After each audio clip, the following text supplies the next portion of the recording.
বৰাক ভেলীৰ 3গৰাকীকৈ বিধায়কক এইবাৰ প্ৰাৰ্থিত্ব দিব পৰা নাই আৰু একেলগে বহুদিন ধৰি বিধায়ক হিচাপে কাম কৰিছোঁ। গতিকে মুখ্যমন্ত্ৰী ডাঙৰীয়াৰ নিৰ্দেশ অনুযায়ী 3গৰাকী বিধায়কক মই লগ পাবলৈ আহিছিলোঁ।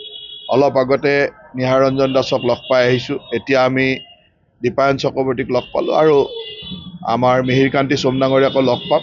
3গৰাকী বিধায়কক লগ গৈ তেওঁলোকৰ দলটোত একেলগে কাম কৰাৰ কাৰণে আহ্বান জনাইছোঁ আৰু অতি আনন্দিত হৈছোঁ যে প্ৰত্যেকগৰাকী বিধায়কে দলৰ হৈ কাম কৰিবৰ কাৰণে সুন্দৰভাৱে আগন্তুক নিৰ্বাচনত আটাইকেইটা চিট জিকাবৰ কাৰণে তেখেতসকলে নিজৰ মন বান্ধি লৈছে, সুন্দৰভাৱে কাম কৰিবৰ কাৰণে ৰেডি হৈছে।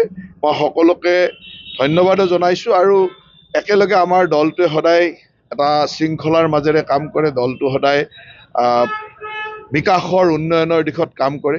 মুখ্যমন্ত্ৰী হিমন্ত বিশ্ব শৰ্মা ডাঙৰীয়াৰ নেতৃত্বত যাতে আমি পুনৰ ভাৰতীয় জনতা পাৰ্টি আৰু মিত্ৰ দলৰ চৰকাৰ বনাই অসমৰ বিকাশ উন্নয়ন আৰু জাতিটোৰ সুৰক্ষা সকলো দিশত খিলঞ্জীয়া মানুহৰ সুৰক্ষা, ভাৰতীয় মানুহৰ সুৰক্ষাৰ কাম কৰিব পাৰোঁ, সেই দিশেৰে আমি আগবাঢ়িম।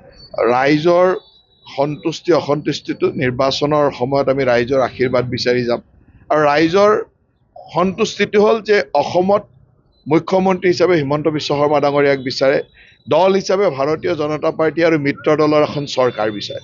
গতিকে এই ধৰণৰ এটা পৰিৱেশৰ মাজত ক'ৰবাত ব্যক্তিগত ক্ষোভ অসন্তুষ্টি থাকিব, কিন্তু আমাৰ বৃহত্তৰ স্বাৰ্থ কি?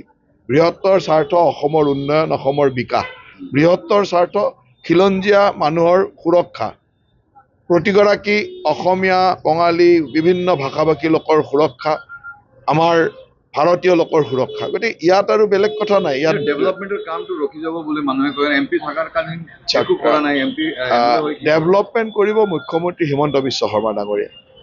এখন চৰকাৰৰ নেতৃত্বত যোন থাকে তেওঁৰ ব্যৱস্থাটোহে ডেভেলপমেণ্ট হয় আৰু মুখ্যমন্ত্ৰী হিমন্ত বিশ্ব শৰ্মা ডাঙৰীয়াই যোৱা 5টা বছৰত অসমক ভাৰতবৰ্ষৰ শ্ৰেষ্ঠতম দ্ৰুতগতিত বিকশিত ৰাজ্য হিচাপে প্ৰতিষ্ঠিত কৰিছে। গতিকে এইজন মুখ্যমন্ত্ৰীৰ নেতৃত্বত ডেভেলপমেণ্ট তীব্ৰ গতিত চলি থাকিব, কোনো চিন্তা কৰিব লগা নাই। দুই এদিনত মানুহৰ ক্ষোভ অসন্তুষ্টি থাকে, যেতিয়া নিজৰ পচন্দৰ বিধায়ক বা পচন্দৰ মানুহজনে টিকট নাপায়, এদিন দুদিনত ক্ষোভ অসন্তুষ্টি থাকে।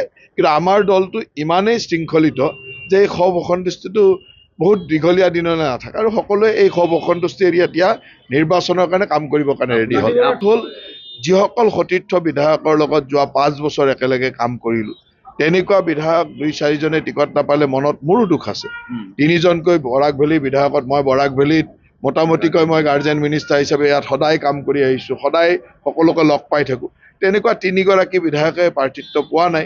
3গৰাকীৰ ঘৰলৈ যোৱাটো মোৰ দায়িত্ব আৰু মই মোৰ দায়িত্ব পালন কৰিছোঁ আৰু মোক আনন্দ লাগিছে এইটোৱে যে প্ৰতিগৰাকীয়ে খুব আনন্দৰে কৈছে যে আমি দলৰ কাৰণে কাম কৰিম, চিন্তা কৰিব নালাগে। কেণ্ডিডেট দিয়াৰ ক্ষেত্ৰত আমাৰ শীৰ্ষ নেতৃত্বই সিদ্ধান্ত লয় আৰু বিভিন্ন ধৰণৰ কথাৰ ওপৰত ভিত্তি কৰি প্ৰাৰ্থিত্ব দিয়ে। গতিকে ইয়াত আমাৰ প্ৰতিগৰাকী প্ৰাৰ্থিত্বৰ দাবীদাৰেই বেষ্ট কেণ্ডিডেট।